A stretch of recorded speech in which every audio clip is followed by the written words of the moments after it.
Ex-dirigentes do INSS fecham delação e entregam Lulinha e políticos. André Fidelis e Virgílio Filho do INSS delataram Fábio Luiz Lula da Silva, Lulinha e políticos do Centrão. Estão presos de novembro. Vamos lá. 2 servidores do alto escalão do INSS estão em processo de avançado de delação. A coluna apurou que o ex-procurador do INSS, Virgílio Oliveira Filho, e o ex-diretor do benefício da autarquia, André Fidelis, entregaram o filho mais velho do presidente Lula, Fábio Luiz Lula da Silva, e detalharam o envolvimento de políticos no esquema. Em nota à coluna, a defesa de Lulinha afirmou que ele não tem relação com as fraudes do INSS, não participou de fraudes ou desvio e não recebeu valores dessa fonte criminosa. É a primeira vez que ele comenta sobre o tema por meio de advogados constituídos. Olha só. Entre os políticos citados pelos delatores estaria a Flávia Pérez, a ex-Flávia Arruda. Ela foi ministra da Secretaria de Relações Internacionais do governo Bolsonaro. Flávia Arruda, ela foi casada com... Calma, ela foi com... Ah! Do Augusto Lima. Esse esquema... Eu falei isso no Flow. Esse esquema envolve todo mundo. Olha esta parte. Volta. Entre os políticos citados, veja, escândalo do INSS, delatores do escândalo do INSS, vem a Flávia Pérez. A Flávia Pérez foi ministra da Secretaria de Relações Institucionais do governo Bolsonaro. Vocês estão entendendo? Ela era ministra do governo Bolsonaro. Ela aparece associada ao esquema do INSS, não só do Master, porque ela é envolvida no Master. Flávia é mulher do Augusto Lima, que era lá do Credit Sexta da Bahia, que foi CEO do Banco Master e é sócio do Vorcaro. O Augusto Lima, ele era do núcleo petista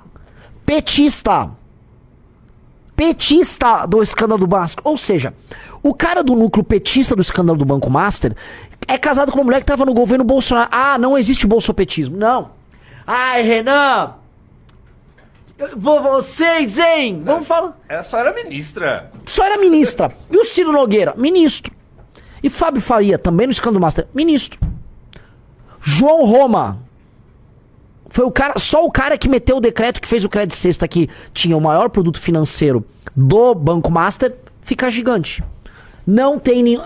Circulando, não tem nenhuma relação. Vocês estão viajando. Isso é viagem. O que uma ministra do governo Bolsonaro vai ser casada com um cara que tocava o Credit Sexta lá dentro do Banco Master, tá? E que se beneficiou de um decreto que saiu do governo Bolsonaro que ampliou isso e aí encheu os cofres do Banco Master e permitiu que eles fraudassem mais o próprio balanço pra fazer mais emissão de CDB e jogo seguinte, entendeu? Nossa! Não deve ser nada, viu? Só tem gente honesta aí.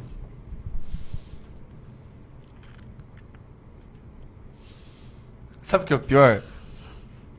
Os bolsonaristas vão fazer vídeo falando do Lulinha!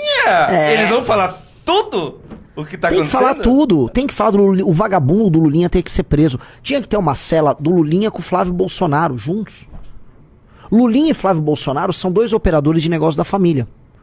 O Lulinha não participa das eleições. O Flávio participa. É isso. São 2 operadores de negócio da família. Opa, atenção. Tá... Moçada, vamos lá. Vamos fazer um exercício aqui.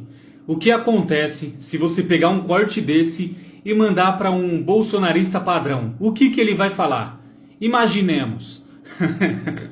Cara, ele vai falar que é narrativa. Não, tem que ver isso aí, né? Porque tem muita narrativa da mídia. A mídia não gosta do mito. Irmão, o grande problema da paixão política é que a pessoa fica absolutamente cega. Completamente. Totalmente. É uma cegueira, é bizarro, é simplesmente inacreditável. Os fatos, eles passam a ser simplesmente ponto de vista, narrativa. Não é narrativa isso aí, não é narrativa, irmão. Você viu, você chegou a ver aquele debate do Mamãe Falei, do Arthur Duval com o Sargento Castro?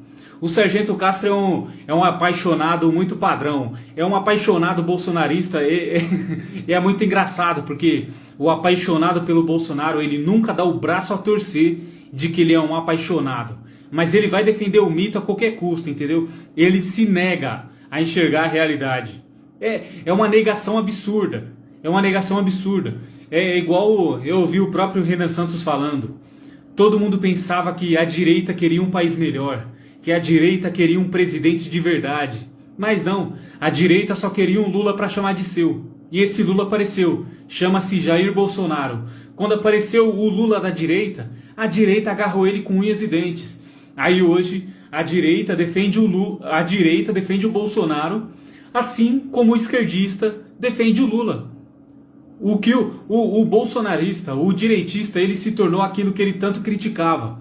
Ele falava que o lulista, ele defendia o Lula de forma cega, que ele não analisava os fatos. E o bolsonarista se tornou exatamente isso, irmão.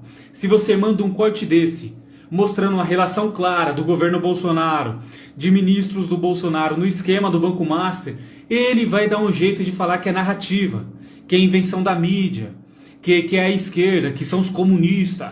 Esses comunistas estão contra o mito, essa mídia, esse MBL é de esquerda. Você mostra um envolvimento claro de corrupção do governo Bolsonaro, eles vão chamar, e ele vai chamar de você de socialista, de comunista. O que o MBL é mais chamado é de socialista, de esquerda. Os caras têm coragem de falar que o MBL, que os caras são de esquerda, irmão.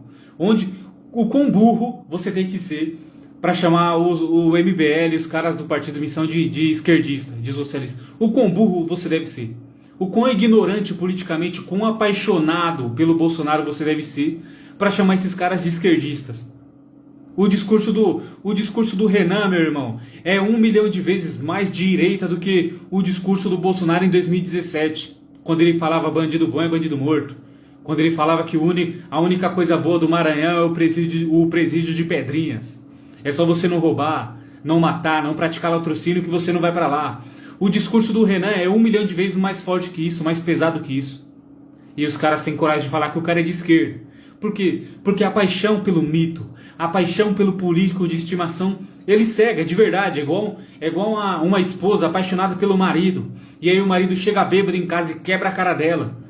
Aí as amigas falam para ela se separar. E ela fala que não. Não, amiga, ele falou que vai mudar. Ele falou que foi a última vez. Ele não vai mais quebrar minha boca. Ele não vai mais quebrar meu nariz, amiga. Ele vai mudar. Ele falou que dessa vez foi a última. Ele falou que não vai mais me trair. Ele falou que não vai mais, quando receber o salário, ele não vai mais passar no bar primeiro e deixar o salário inteiro no bar. Ele agora vai me respeitar. Ele falou que não é mais para me chamar a polícia não, que agora ele vai mudar. Cara, a paixão pelo político no Brasil, ela é exatamente igual. É a mesma coisa, é a mesmíssima coisa, entendeu? É a mesma coisa. E eu fui um defensor nato do Bolsonaro, e para mim deixar de ser um bolsonarista desse, meu amigo, demorou um pouco. Mas, como eu disse algumas vezes, aos poucos a verdade ela vai tomando conta do seu ser, né? A verdade é como a luz que se apresenta diante das trevas. Na onde a luz chega, as trevas elas fogem. Não tem como, né, rapaziada? Quando você descobre a verdade verdadeira, a falsidade que você estava mergulhado, ela simplesmente é dissipada. Ela desaparece, ela foge, entendeu? E é isso aí, a verdade é essa. Essas pessoas são altamente apaixonadas e se você leva fatos até ela, você simplesmente vai criar um inimigo. Você cria um inimigo. Se você pega algum familiar seu, um parente seu e vai levar a verdade até ele, se você leva um corte do Renan Santos, simplesmente trazendo fatos, você vai só ganhar um inimigo só. O seu pai, imagina, cara, o seu pai parar de falar com você por causa do mito. É um negócio simplesmente inacreditável, é bizarro demais. É coisa de louco mesmo. Rapaziada, me segue lá no Instagram, me segue lá, victorsantos.c, firmeza. Me segue lá no Instagram. Esse país é de louco, cara, esse país é coisa de louco. Que buraco que o Brasil entrou, bicho. Que buraco que nós se enfiamos, na moral mesmo. Que buraco. O quão a política nacional piorou o debate. Se bem que antigamente não existia debate político no Brasil, né? Não existia, nunca houve debate político no Brasil. Discussão de ideias políticas. Nunca houve isso de verdade, né? E agora, quando finalmente existe um debate público, as pessoas se interessam por políticos, o que elas simplesmente fazem é adotar um político de estimação e decidem amar esse sujeito em vez de cobrar. Em vez de cobrar esse sujeito, as pessoas passam a amar esse sujeito. É simplesmente lastimável, é triste demais. De verdade mesmo. É isso aí, rapaziada, é isso aí. Eu vou ficando por aqui. Se inscreve nesse canal aí, por favor. Eu vou ficando por aqui. Um forte abraço e até a próxima.